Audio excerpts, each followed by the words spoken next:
Welcome to the Big Success Podcast, cutting-edge conversations on business and personal success, as well as how to level up. Here's your host, #1 business coach in the world, Brad Sugars. So normally the podcast is done in studio, and normally it's not done in front of a live audience. So thank you, buddy, for doing the first one of these with me. Yeah, for sure. I want to take you back a little ways as an intro to me and Dustin. There's a great country music event that Luke Bryan puts on every year down in Mexico, and he's the mayor of this event, basically. The pool party is only legendary because Dustin makes the pool party a party, and there's thousands of people in this pool complex. Now, the first year I went down there, a buddy of mine and a friend of his that has big buses, right? The tour buses. So when they go on tour, Nick's company has all them tour buses, which if any of you follow my social media, in the middle of COVID, I borrowed 2 of Nick's tour buses and took them around the country with my kids in one bus and me and my wife in the other bus, sort of thing. So it's like we had drivers, we had 2 of these big black Prevos, and we'd turn up places. Now, that's his lifestyle in many ways, although now it's more private jets than buses because that's the star size. But we got to meet at a house party, which was the house he was in when he was performing at the event. And I didn't know anyone other than Nick and his girl. And we arrived, and I didn't know this, but apparently when people arrive at country music stars parties, they don't bring anything with them. They just turn up and mooch off everybody. Well, me and Lauren turned up with a bottle of tequila, bottle of rum, some cigars. Where they're ready to party. Well, I'm out having a cigar out by the ocean, and Dustin walks over and we say good day. We meet each other for the first time. I'm having a cigar, and he goes, "I have one with you." I'm like, "You're singing tomorrow, right?" Yeah, but I'll have a cigar. Last night, 2 guys were with me going, "You want to have a cigar tonight?" "No, I'm speaking tomorrow. I need my voice." Suffice to say, the first line on stage the next day from Dustin, after having a cigar and turning green and driving the porcelain bus for a little while, was the whole idea of, "Well, lost my voice screaming for," was it Little Big Town? Little Big Town last night. And I'm like, no one ever screams for Little Big Town. But welcome. Thank you for doing this. Thanks for having me. We've been friends for a long time now. We actually did an album launch at my house one year. Yep. Yeah. So what's your version of that story, just to get us started? My version is I come to and I'm holding a cigar and I go, now this is after the pool party. And part of the pool party is the rise and fall on stage of band members.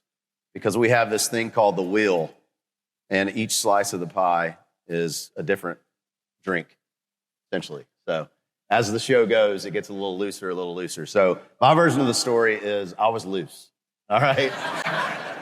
And by the time the after party happens, the first thing I remember is, who's this guy and why am I holding a cigar? Because I don't smoke cigars, but it was tasty. So that's the only difference. I don't think I really remember meeting you until that first hit of the cigar. Yeah. Woke me back up, and the rest is history. We had a good friend named Corbin at that party, and all I remember that night at the concert is a photo of me with Corbin in his overalls on my shoulders at the front of the stage cheering for Dustin. It's like, how did I end up with Corbin with no T-shirt and overalls on my shoulders? It's safe to say you also give Crash My Playa Festival a try in Mexico if you're... So since then, we've had a lot of fun together and a lot of family time together and sorts of things. So I wanted to ask Dustin about success. You know, when he's interviewed most of the time, it's always about the music. And what most of you don't know about Dustin is that when he chose to be in music, and before I get to the success questions, I want to ask you, how did your parents react when you told them you're going to drop out of medical school and go and become a country music singer? My back was against the wall. There was a stern finger to the nose. Are you really going to give all this up? You've worked so hard. But I just had this drive inside of the what if. And I just knew I couldn't live with myself if I didn't give it a shot, you know. And I'm glad I did. You know, it wasn't an instant gratification type of decision. It took years of grinding it out, literally giving up med school to go play.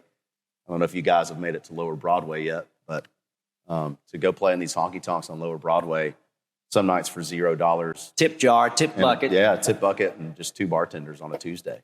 You know, that was tough to swallow, growing up, just around in my small town in Tennessee, what I thought success was the guy with the nicest car pulling up to So let's do that. tee off. How do you today define success, and how did that change over time? Well, it's evolved. I think it probably started there.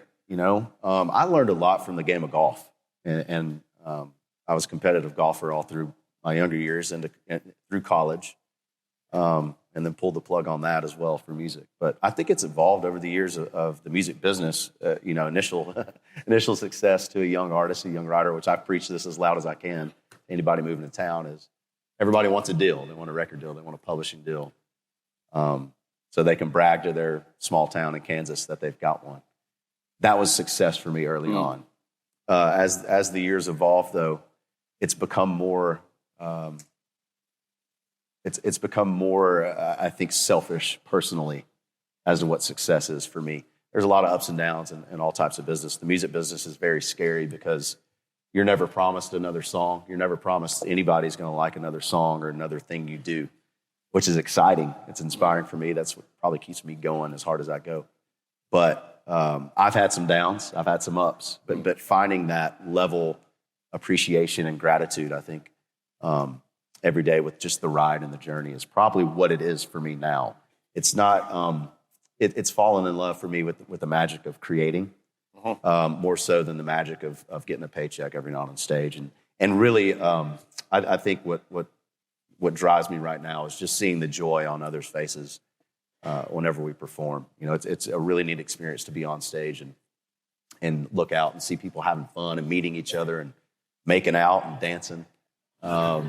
It's a really cool job. We won't mention that one in Talladega. Yeah. So one time my wife and I were doing a cooking class in Georgia, and so just out of Georgia, in Atlanta, and he was playing in Talladega, so we jumped on the jet, flew up, watched him, flew home that night, type thing. But we had a big old party. But we arrived there not knowing he was mom was traveling with him so that he didn't drink the entire time. We arrived there and we were loose. Yeah. And he's like, no, I'm not drinking right now. Seriously?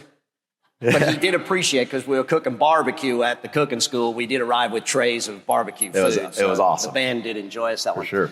So let's go back and think about this. What age were you when you think, or what happened? Where did you decide success was going to be your reality? Was it something your parents instilled into you? Did something happen where you said, I'm going to be successful? That's who I am.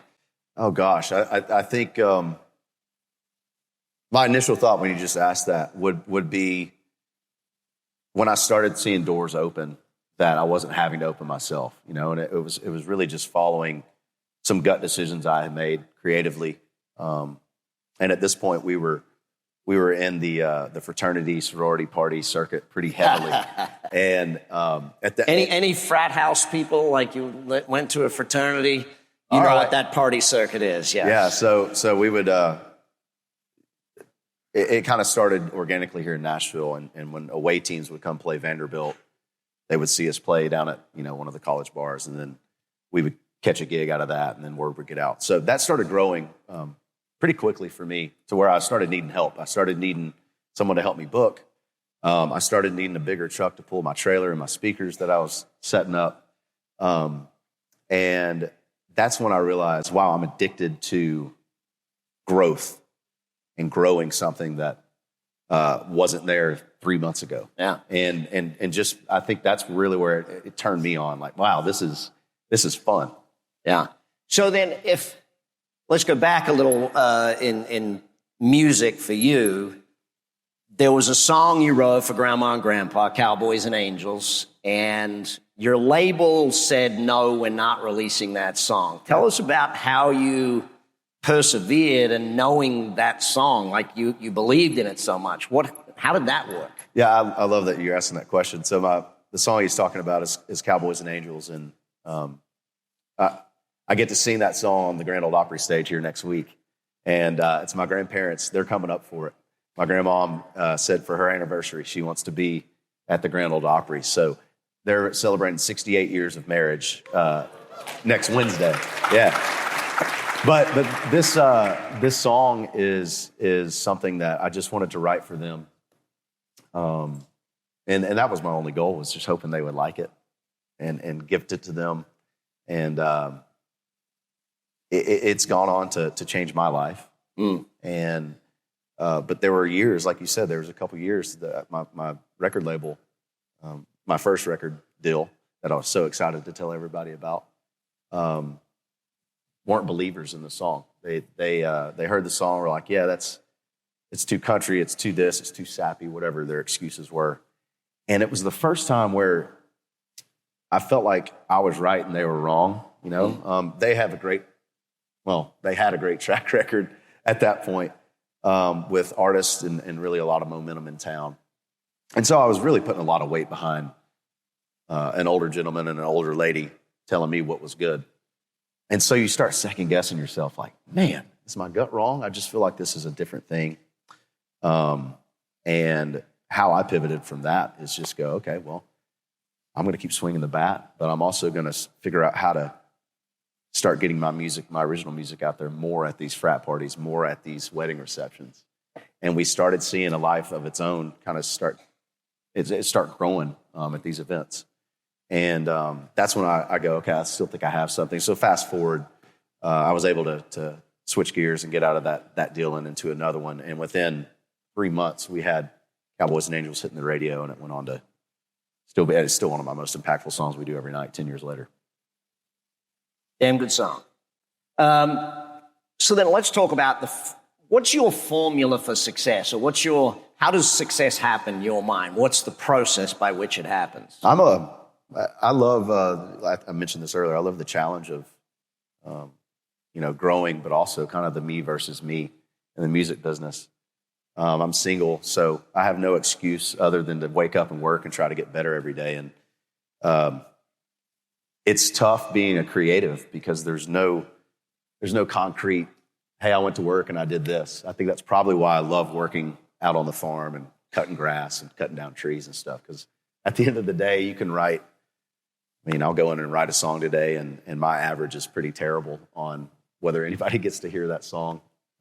It's still a lot of fun, but you can really be grinding at something like that and turn in a lot of songs. And I'm the gatekeeper, not like any of them at the end of the month. Yeah.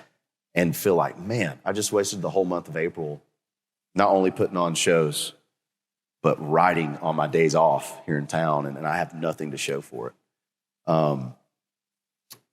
And that's just something I think I've learned to accept, that at some point I'm going to make a free throw, and it's going to pay off greatly. And so I think what really gears me though is just the me versus me. And I probably would equate that to just being a young golfer. There's a difference in it. Obviously now I've got a great support team, but there still is that me versus me. How big can I grow this thing? How big can we grow this thing? Can I write the best song of the year?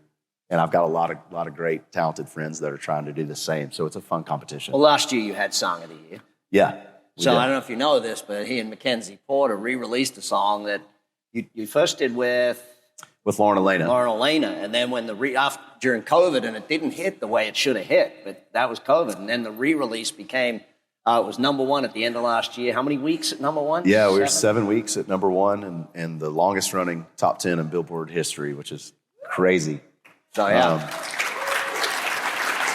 But I think that comes back to your belief in the music, too.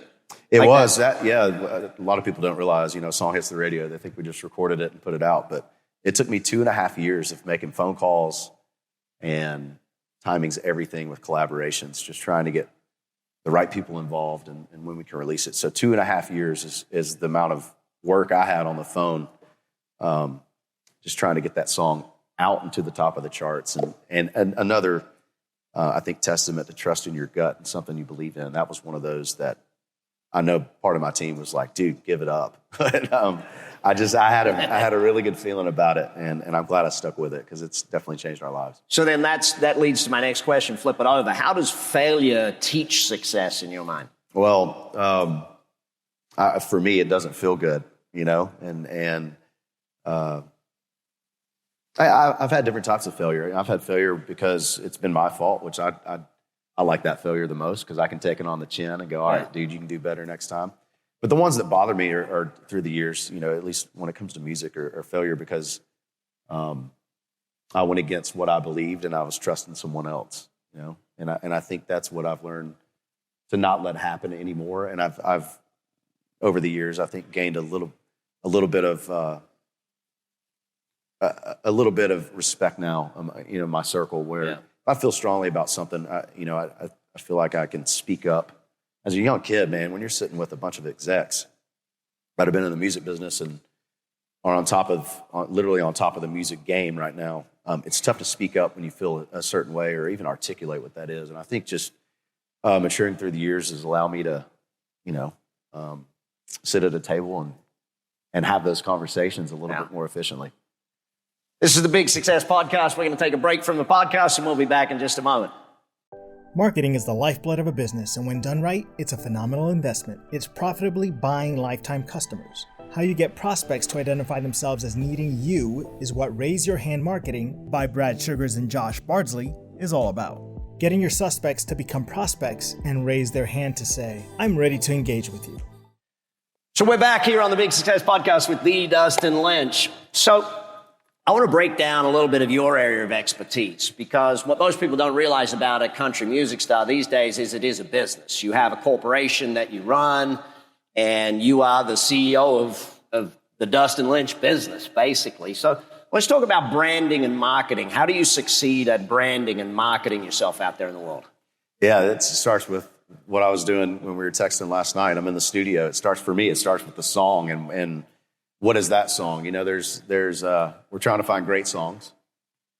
But on top of that, this far into my career, I have to find a great song that matches my brand, my flavor.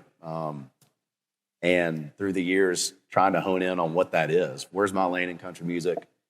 What is the general population when they turn the radio on or if they're streaming, however they're consuming music? What do they want me to hear? Or what do they want me to say? How do they want me to sound? It's just self-discovery. And I think we have learned. I've swung for that fence and this fence when it comes to stylistically as doing, still country. But what we've learned is kind of right down the middle what has worked for us. And it's so obvious when you step back. You go, dude, just do that again. But I think as creatives, we always try to find those unicorn type of songs, But for me, it's just been honing in and being, at the end of the day, like I said, it's easy to see. What are you comfortable doing on stage? There's certain songs we've had success with that are a pain in my butt every night to sing. It's me, but it's not all the way me. And it seems like the ones that come easier to me are the ones that I enjoy singing. And I've learned that I got to be sure that I'm going to enjoy singing it. Because if it is a hit, I got to sing the dang thing the rest of my life. So you better... There's a couple songs. Once you've got the right product, how do you make it out there? Because I know you spend a ton of time, and like even in Vegas, one night he played in Vegas and bought 60 record execs to my house for a party. Yeah. That's a lot of work. It's a lot of work, yeah. There's a lot of promotion. There's got to be a storyline. At the end of the day, you mentioned it, I'm a product, I'm a brand. Our songs are the product too. It's just a different iteration, I guess, of it. But there's got to be a little bit of a story. We were talking about that this morning of it's this song and here's why that goes into selling a song. I mean, we're literally selling a handful of gatekeepers and tastemakers when it comes to FM radio, when it comes to YouTube music, and any of the streamers. We're selling them on, hey, this is a song that deserves you guys propping up, highlighting, and here's why. And we've lucked out through the years and had not only songs that have performed well for them, because they're watching all their metrics on, are people tuning out? Are they leaving when the song comes on? Are they staying longer because it came on my station? Because all they're wanting to do is sell ads. That's it. And that's how that world works. So luckily, we've had some songs that not only have performed well for them, we've had I think half of our releases continue to be what they call recurrent golds. Yeah. And that's still songs in the past 10 years that still have a positive reaction whenever they come on. Yeah, I remember texting him one day, driving around Vegas, and I'd been in my car like a lot the last 2 days. I'm like, shit, dude, I hear you every 45 minutes on the radio station. He goes, thank you. You know, that's the whole thing. So let's take a look at the other side of it then. Building a band, which is really building a team, because it's not just the band, it's management, it's the road crew, it's all of that stuff. How do you succeed at building that team? Well, you know, band members and crew members are an interesting challenge, because everybody sees us for 60 to 90 minutes on stage having the time of our lives. We're doing what we were born to do. That's be on stage and entertain and just, you know, literally exude as much energy as we can and connect with as many people as we can on the good nights. But then you've got 23 more hours to live with these people on a single wide trailer on wheels, which is a tour bus. And people don't realize, you know, we're in there in these tour buses. Some tour buses have 12 people. They have 12 beds in them, 12, 8 beds, whatever it is. You're on top of Yeah, you got your 2 feet So of it's life space. It's like imagine, 8 feet by 2 feet tall by 3 feet wide. Imagine going to work and literally being stuck in a trailer with someone for sometimes weeks at a time. It's an interesting workplace, you know, and it's one of those things where you just got to jump in there and do it and make life work. So I think through the years, you find what people you like doing life with. Are they into the adventure of travel, a new city, literally every day? And it's evolved because, you know, we started out in a van with single dudes, and now my band guys have wife and kids, so that the challenge of getting them home has become a real thing. But building a team for me is just, are we having fun? Because hell, if you can't have fun doing music, or honestly, in my opinion, if you can't have fun doing what you do for work, freaking try something new, right? And I keep reminding my guys, we're lucky enough to, most of my teammates right now on the road have had real jobs, because what we do is not real, in my opinion. So we've all had real jobs before music became the full-time job. And it's easy to forget and complain about, you know, whatever catering we've got at whatever arena, or a cold hockey shower, which is the current challenge is everybody's bitching about, you know, cold showers. And it's like, well, this is where the Preds play. So, I mean, I don't know, you know, it's like, this is what the hockey boys go through every night. But it's easy, you know, to forget, hey, this is the dream. This is literally the top of the pyramid right here. Well, it's interesting because if I look at some of Dustin's bandmates, and, you know, I've known a lot of them for a long time. Billy just hit 10 years with you. Yeah. And he wasn't the original drummer when I first met you. You recruited him in, stole him from another band. Yeah.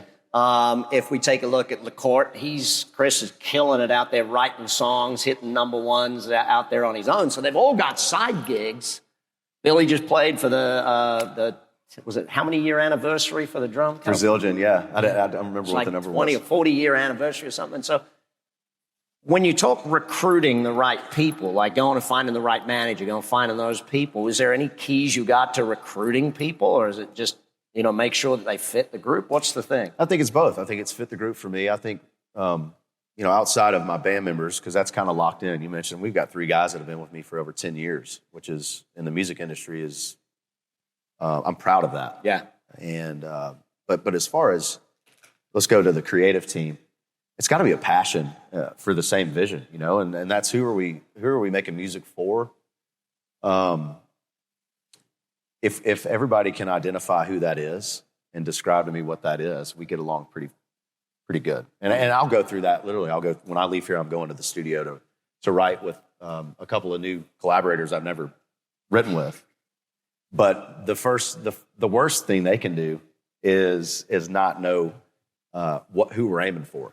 And that's what I will do today. My main goal will be steer them. Hey, this is who I'm aiming my music for this year on this next project that we're recording right now.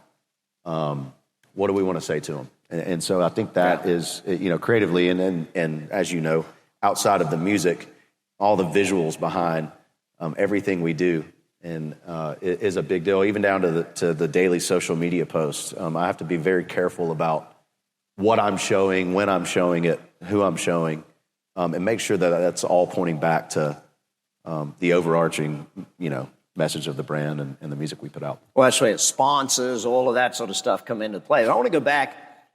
What's the key to success to breaking through? I mean, it applies to across anything, whether you're breaking into a new customer or whether you're breaking into a new industry.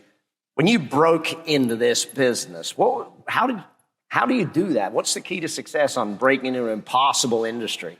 Man, if I could, I think with the music industry, if I could put my finger on how it was done, I would probably have a long line of people calling me. I think for me, it was just continue to chase what others before me had done. And that was, hey, try to write and record the best songs you can get your hands on.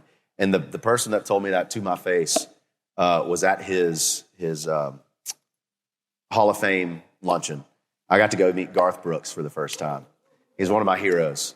And I think we had just released Cowboys and Angels, so he had kind of heard of me. And probably why he allowed me to come say hi to him.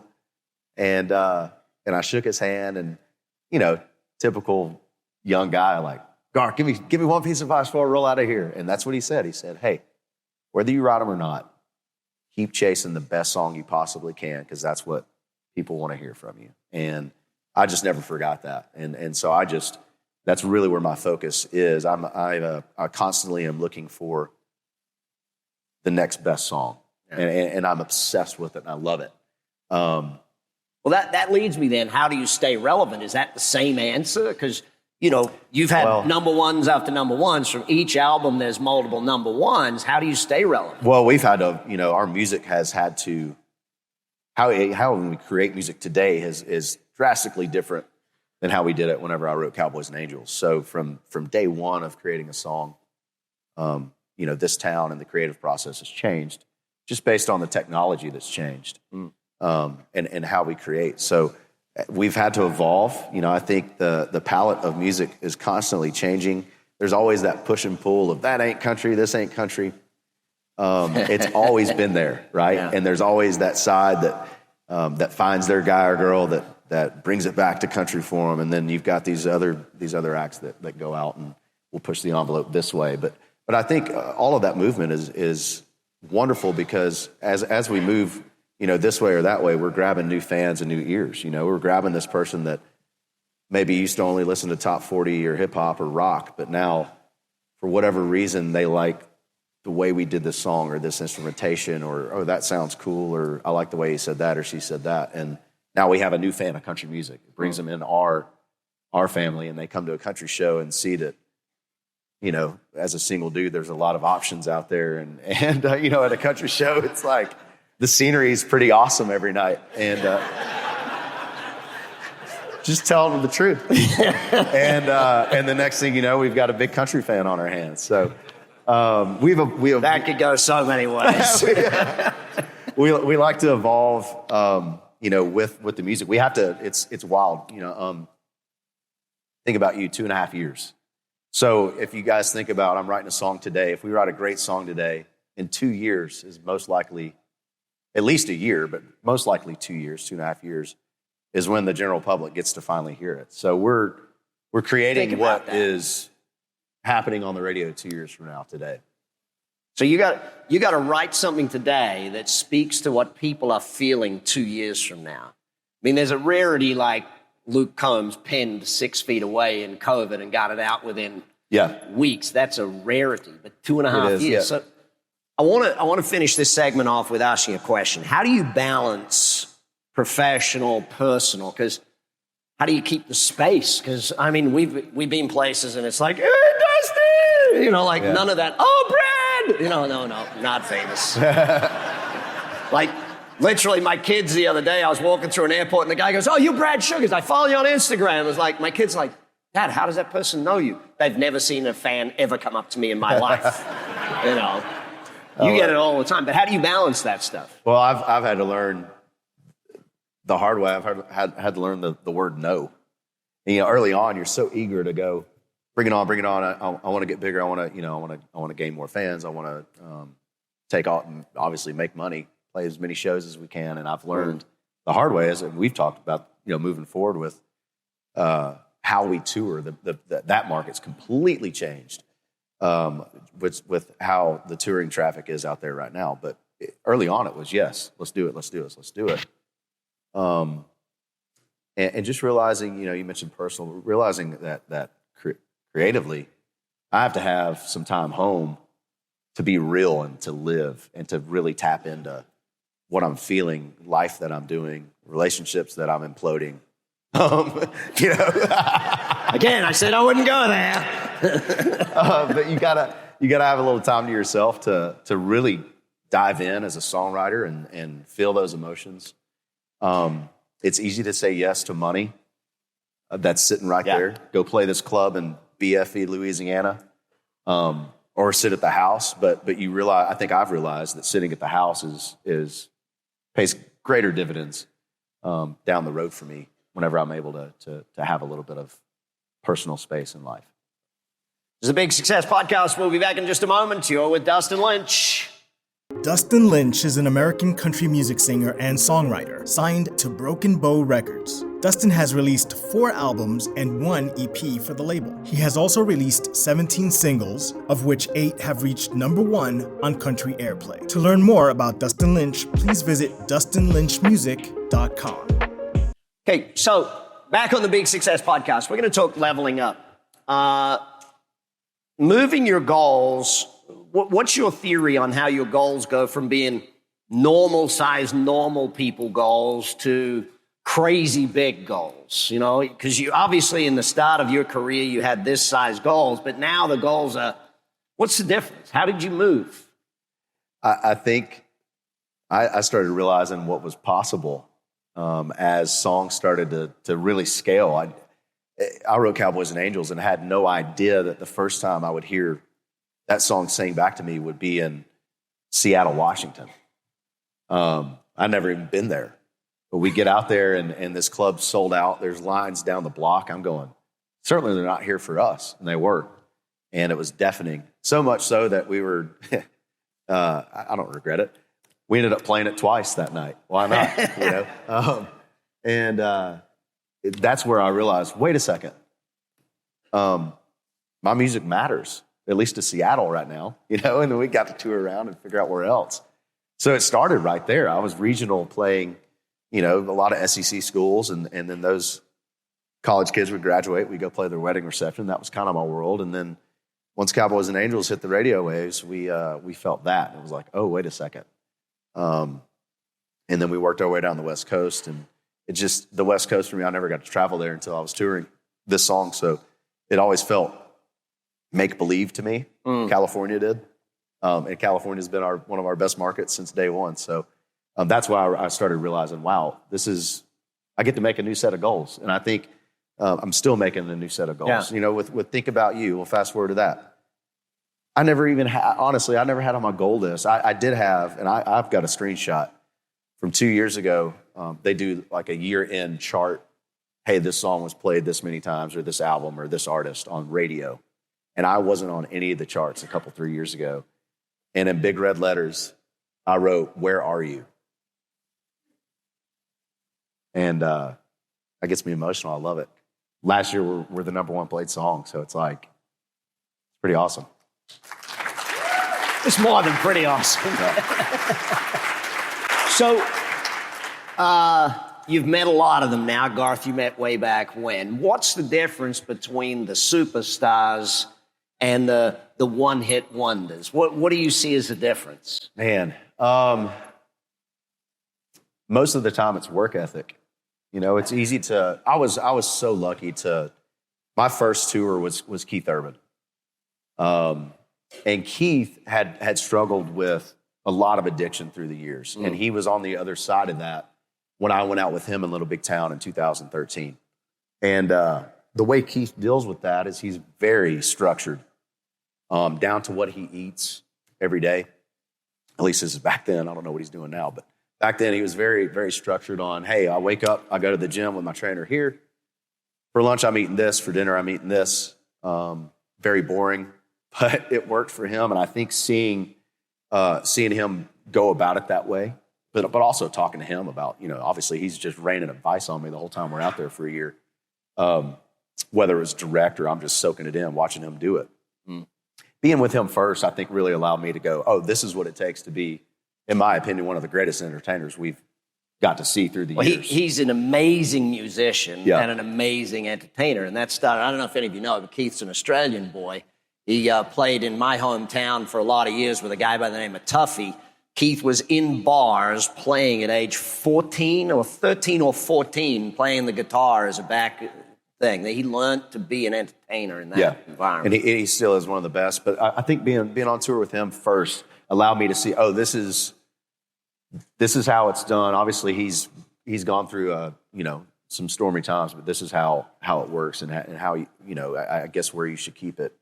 And to answer your question, I think there's so many distractions in the entertainment industry. As you know, living in Vegas, there's you can get into as much trouble as you can dream touring full time. It's all there, and having him as kind of that support system and guiding light first is what I think helped me really understand, hey, take this serious and good things could happen.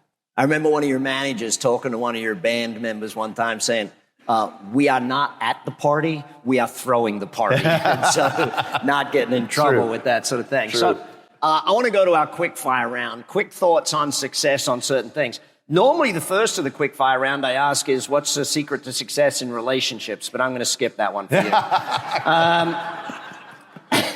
Fair. Secret to success with health. With health? Yeah.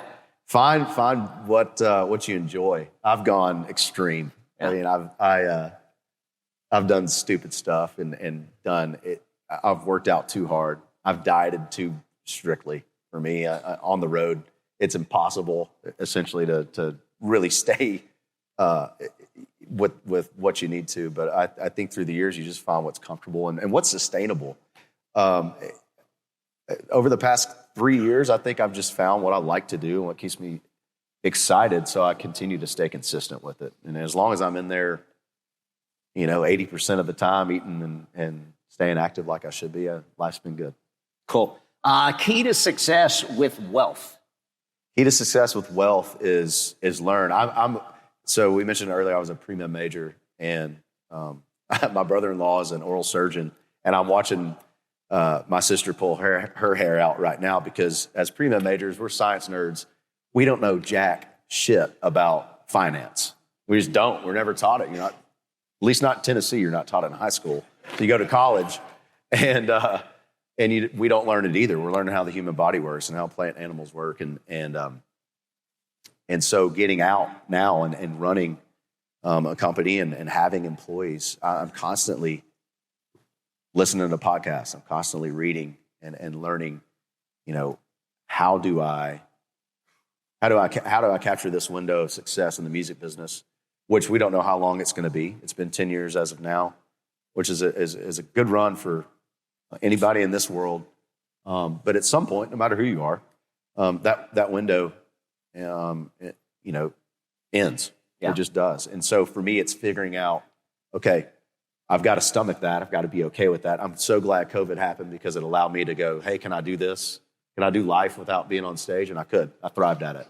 But the silver lining of that is I started learning about, I don't know if I was going to make another damn dollar with music. I started learning about investments and how corporate real estate worked and all these different things. And I think just continue to learn for me is proven itself. And I'm having fun doing it. It's a new game. Well, that brings me to the next one. What's the success to having fun in life?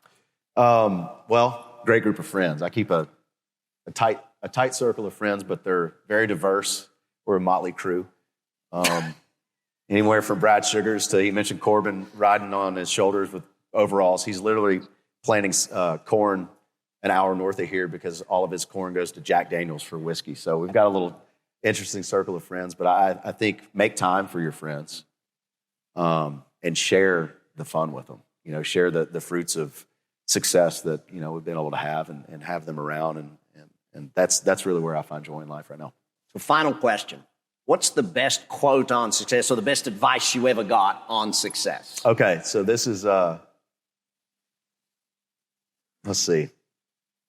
All right, I was watching, I don't know if anybody knows the Eli Young band, but they were a band when I was in college that came to exit, what was it? It was 12th and Porter was a club. It's shut down now. And it was me and like 3 other people in there. I don't know how I came across their music, but Nashville hadn't heard of them yet. And there was this drunk at the bar. That never happens in Nashville. Right, no, right. But he was like. In fact, some of you were that person the other night. If I could draw this character, that was him. It was like, are you a pirate? What are you? And he's in there and he's got his drink. I don't even think I could afford a beer at this point. I'm hanging out and he's like, man, these boys are good. So I assumed, I'm like, okay, he's got to be a songwriter of some sort or whatever. And I'm paraphrasing. I don't remember exactly what he said, but he said, you know what this is? He says, this is opportunity and preparedness. And they're here. They got an opportunity. They're prepared. They're playing a great show. And I don't know why that stuck with me. And I don't know if he's got that from somewhere else. But that dude in that bar said that to me. And I never forgot it because at the time, I'm trying to learn how to write songs. I just started playing like a Monday night acoustic thing on Demumbrian Street up here at this college bar. And I went to the house and I'm like. Demumbrian, all of the best bars are on Demumbrian. It's like, I've got to go home and I've got to be prepared. Because if I get a shot, I want to have it. And I literally, that's what I kept telling myself for years to come. I was learning how to write and learning to cover songs, getting my cover bank to where it needed to be to play these cover shows at college parties. And that's really what I've continued to tell myself. You know, this couple nights ago, I'm down in Austin, Texas, helping host the CMT Awards. And, you know, it's literally all of that. Like, okay, let's be prepped for that. When the opportunity comes, it was a last minute ask, but I was feeling good and you know, walked up there. Opportunity preparedness. Yeah. Ladies and gentlemen, the Dustin Lynch. Thank you, brother. A lot of fun. I'll let you go. All right. Sure. Thank y'all. And that's a Big Success Podcast for today. Hopefully you took a lot of notes and hopefully you learned a bunch and hopefully you're going to take action on it and refer people. Remember, if you haven't subscribed, click that subscribe button now. Be with us every week on the Big Success Podcast. BS, Brad Sugar's Big Success. Take action. Check the show notes for all the links. I'll give you all the links for everything that your speaker had. Make sure you follow through and keep the learning going. Remember, you got to grow into your goals. I'll speak to you next time on the Big Success Podcast. You've been listening to the Big Success Podcast with the #1 business coach in the world, Brad Sugars. To learn more about how to achieve business and personal success, as well as how to level up or listen to past episodes, visit www.bradsugars.com.